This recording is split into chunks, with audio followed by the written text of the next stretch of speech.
Good? Go ahead, sir. And for Terrence, are you ready to feel the Mexican power, Terrence? Oh, yeah. I'm ready. Good boy, Terrence Crawford. Thanks to all my supporters. I told y'all I was going to win. I know a lot of them fans is going home crying, like I said. But shout out to all the fans that came to support. Guys, we got to move. What you think?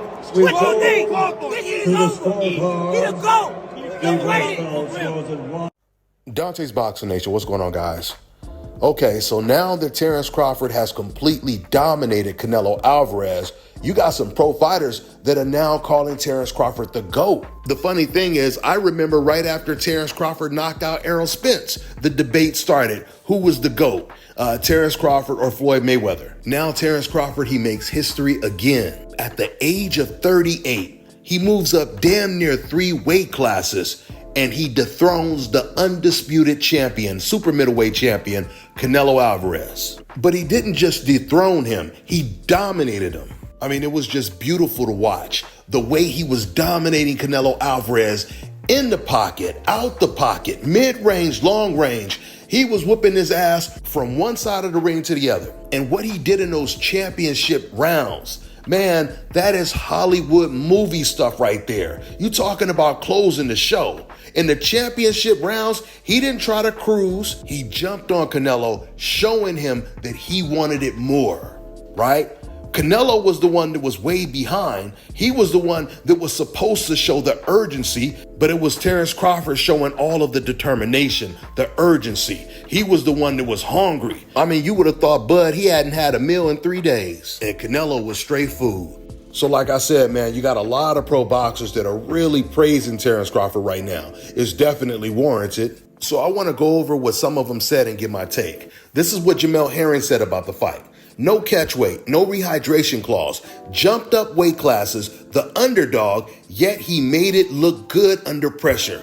That's why he's the GOAT. You know, a lot of people thought Terrence Crawford was crazy when this news first broke that not only was Terrence Crawford going to fight Canelo at the full weight class, no catch weight, but he's also going to fight him with no rehydration clause. Crawford has so much confidence that he was going to beat Canelo Alvarez, and he wanted to make sure that they couldn't make any excuses when he beats him. In fact, I had a lot of Mexican fans and other Latino fans in my comment section leading up to this fight. They kept posting in my comment section, I don't want to hear no excuses when Canelo beats Terrence Crawford. So I'm going to keep saying this. Let's see if they practice what they were preaching. Because the only thing I've noticed so far is they've been real quiet in my comment section. Okay, so moving on. Then you got Ryan Garcia. Ryan Garcia, he puts out this post saying, I actually believe Crawford may be the best fighter of all time.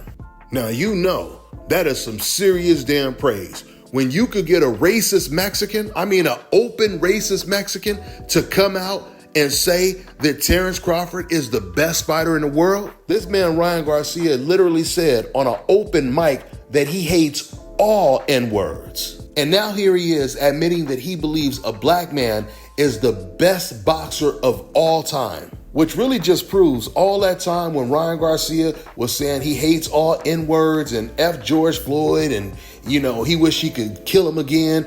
All that stuff he was saying, it was nothing but envy. This proves it with him saying this about Terrence Crawford. Junior middleweight champion Bakram Murtazaliyev, he congratulated Terrence Crawford. He said, my congratulations to Crawford. He showed very smart boxing, but Canelo allowed him to do it. You can't rely on landing a single punch for the whole fight at this level. That's what Canelo Alvarez has been doing his entire career. Canelo Alvarez has never been a combination puncher. He's been fighting like this his entire career. This is why I get so annoyed when I hear some people say, oh, you know, now Canelo, he only throws one punch at a time. He's always done that. Canelo has always been an aggressive counterpuncher. You go back and you look at the Amir Khan knockout, look at the Billy Joe Saunders knockout or the TKO.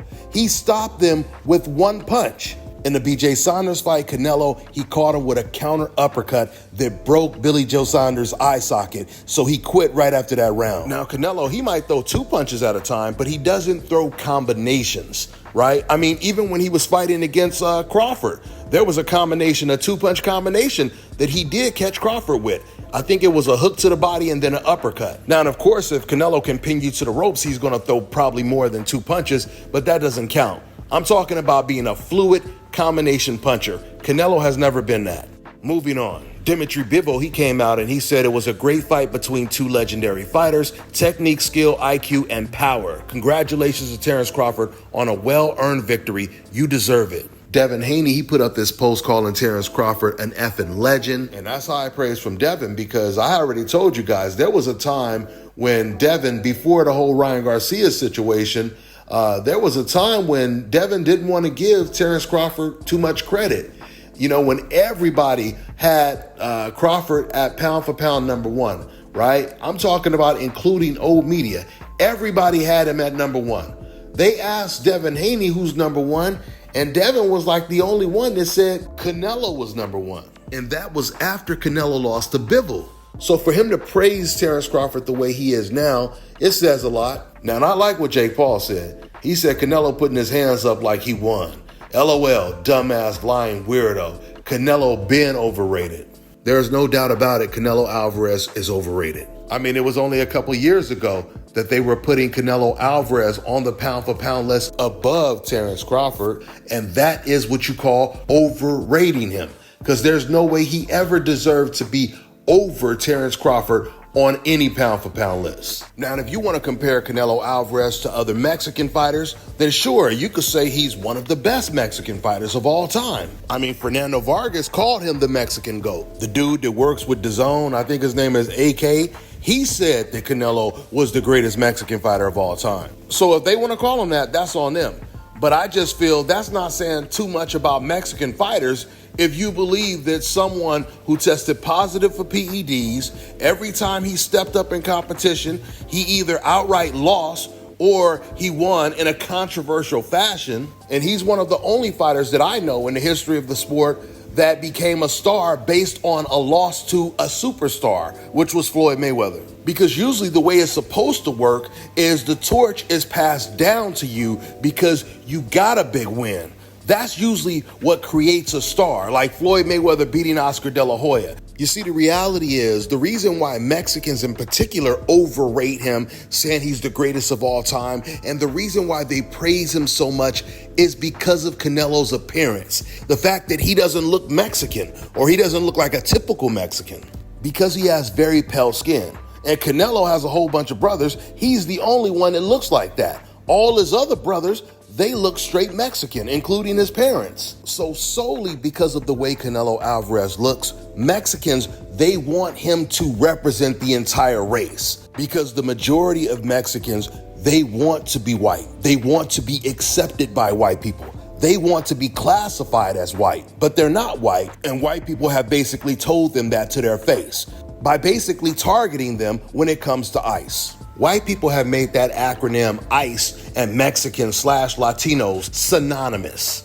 And this is the reason why ICE, they don't target white immigrants, or white illegal immigrants. You have millions of immigrants from Australia, from Canada, all across the globe that have came to America. Maybe they got a tourist visa and they just never went back home. Tons of them. Some of them have even committed crimes and they haven't been deported or targeted. So this is the reason why they praise Canelo Alvarez like no other Mexican, because they feel that he's going to make them look better and he's going to represent them and they'll be more accepted. But that's not the case. Now, do you guys notice when it comes to black people, by way of contrast, black Americans, we don't care what the shade of the black boxer is. You could be as light as Gervonta Tank Davis or as dark as Terence Crawford. We support them all the same. We don't care what your shade is. You are a black American. Once again, man, when it comes to being a black American, black is black no matter what your shade is. I just want to reiterate that point. It's the same concept in the Philippines. They don't care what your shade is, if you're a darker Filipino or a lighter Filipino. You see how they praise Manny Pacquiao, right? Because he is Filipino from the Philippines. And as Americans, we are doing the same thing when it comes to supporting our countryman, Terrence Crawford, because he represents the culture. Just so you really know what I'm talking about, let me go ahead and play this clip so you can see the way the celebrities were celebrating when it was announced that Terrence Crawford won the fight.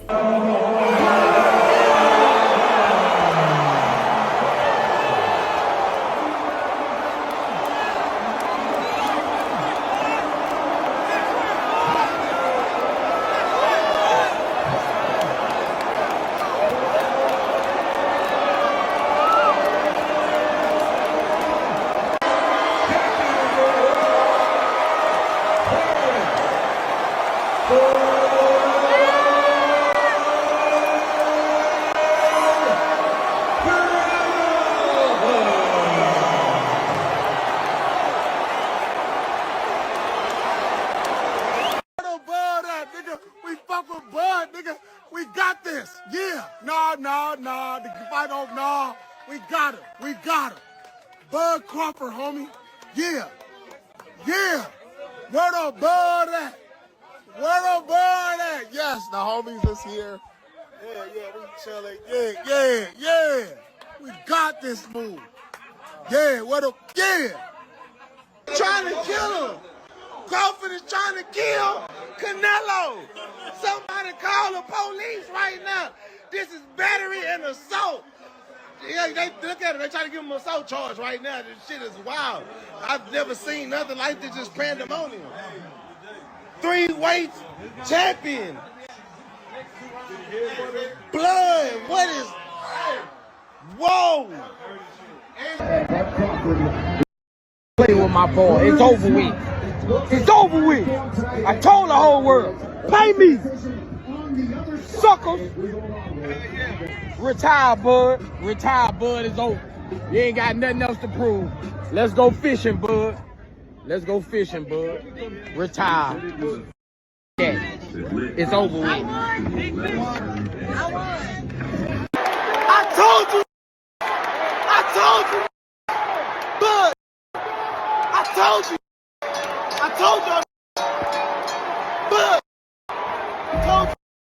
I told can't nobody whoop no nigga. Not no real nigga that shot himself. Nigga got shot in the head and drove himself to the hospital. I take it different. That nigga different kind of nigga. Any nigga be shot in the head, I would never bet against. Any nigga been shot in the head and drive himself to the hospital, I will not bet against. I told y'all. That and his mama mistreated him as a little bitty boy. His mama used to set up fight and say, boy, you can't whoop nobody. You weak just like your daddy. And he whooped everybody. No, he a different kind of nigga. Welcome into Allegiant Stadium. Brett Okamoto alongside Teddy Atlas, Tim Bradley. We just watched, we're sitting here talking about it. We think one of the most impressive performances of maybe the last decade in the squared circle from Terrence Bud Crawford, soundly defeating Canelo Alvarez. We thought that maybe he could have won by even a further margin on the scorecards. He gets it done unanimously. Teddy, can you put into words what we just saw from Terrence Crawford? Well, the only thing I wonder is if Crawford was born and made in a laboratory, in a test tube, because that was science. That was pure science. No two ways about it. And again, I've been calling Crawford since this fight was made, when it was talked about, when Crawford was even a bigger underdog. And I just got tired of everybody saying, oh, he's too big. What about the other guy being too quick, too fast? And I said from the beginning that if you go back, and I know it was a lot of years ago, I get it, but you have to have something to point at. If you go back to when he lost his first fight, of course, Canelo I'm talking about, to Mayweather, it wasn't just that his hands were too slow, his feet were too slow. And he's in there with a guy with quick feet and quicker hands. You know what? It doesn't matter how big he is. What did Ali say?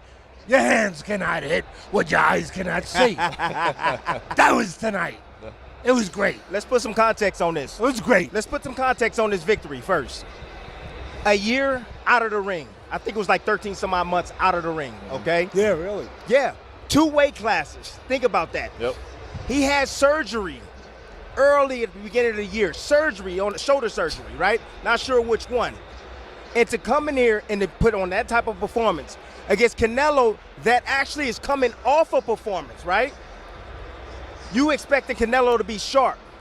He was sharp. However, what Crawford did was he took the air out of the ball. Yep. He used this. That's what boxing's about, people. It's about this. Strategy.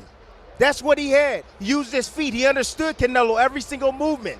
That's why Canelo couldn't land any shots on him. He knew it was coming. He knew that the looping right hand was going to come from the southpaw position. So what did he do? Hold the phone. He knew that the hook to the body was going to come. What did he do? Block, and he shot up with counters. One of his great assets that we don't hear about enough. One of those things that are not so easily as immeasurable on paper, but it's eyes, vision. Focus. Yeah, we know the physical ones we talk about and we understand so easily. Speed, power, quickness, legs, all that stuff. But eyes, just radar. This guy's got infrared. I said it yesterday when I was doing a thing with Stephen A. They said, what's the biggest difference? I said, the biggest difference, remember the first time you were watching TV, regular TV, and the first time you saw 3D? You say, whoa, yeah. 3D, yeah. wow, that's different. That's better. That's this guy. He's 3D. The other guy's old-fashioned black and white TV. And I'm not knocking him. I know the Mexican fans. I love you guys, by the way. And here come the arrows. You better duck. But I'm not knocking him. I'm just saying, Crawford's, like he said, he's a generational talent. He's better, he's different, not just because of athleticism, because of physical things, the intangible. How good is Crawford? Crawford is amazing, not just good. He's amazing. I think he should be in the book for Really? Is that good? how to learn boxing. Really? He's a very good fighter. Yeah, I like to watch his fights. For me, pound for pound, number one is Terence Crawford. I like this man. I think it's Crawford first. I think Terence Crawford right now in the sport of boxing is the pound for pound best fighter in the sport of boxing right now. If Crawford does this and pulls this off, what does it do for his legacy? Where do you rank him all time? And on the flip, if Canelo beats Crawford, what does that do for his legacy and how he's perceived as a fighter going forward in the future? Kind of similar to what Canelo said last year. It's a lose-lose for him. I mean, with a win, it's like everyone's just going to say, yeah, duh, you're supposed to beat him. But actually context matters. How he wins is going to matter. If he struggles to get by and wins the decision, I think it's going to hurt Canelo. If he goes out there and he knocks him out, it's going to be like, yeah, all right, cool. You knocked that guy 3 weight classes below you. You're supposed to. Crawford wins. I mean, forget it. We're talking. Now we're entering the all-time great status. We're talking about pound for pound, based on everything he's done so far, which has been a ridiculous amount of things. Undisputed in multiple weight classes. All the weight classes that he's won titles. Just jumping over middleweight to grab the undisputed at 68. It's nuts. Even saying it out loud sounds crazy to me. But the guy might do it. That's the crazy thing about it.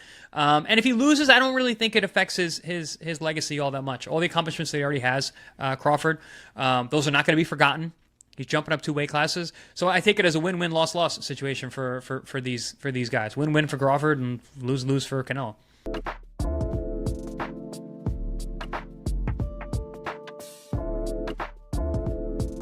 All right, now check this out, guys. If you're looking to repair eczema scars, burns and bruises, dark spots and blemishes, fever blisters, diabetic ulcers, this right here is the perfect product for you guys. It's called LO Decay Face and Body Oil. Athletes and top-ranking boxers, they're also using it after training to reduce swelling, inflammation, and to ease the pain. So get yours today. Go to lodecay.com. Like them on Facebook and follow them on Instagram. Let me tell you guys about Issa Israel Law Firm. It is a full-service legal practice based in Denver, Colorado, an emerging hub for combat sports and high-altitude training. If you're a fighter inside or outside of the ring and you need a law firm you can trust to fight for you, visit thefighterfirm.com or email help@iilawfirm.com. Legal representation is usually limited to plaintiffs or defendants in Colorado, but iFirm can help anyone in the world with trademarking their business name, logos, and U.S. immigration issues. This brother has been my attorney for a while and helped guide me through all kinds of business and civil issues, so make sure you guys go to thefighterfirm.com.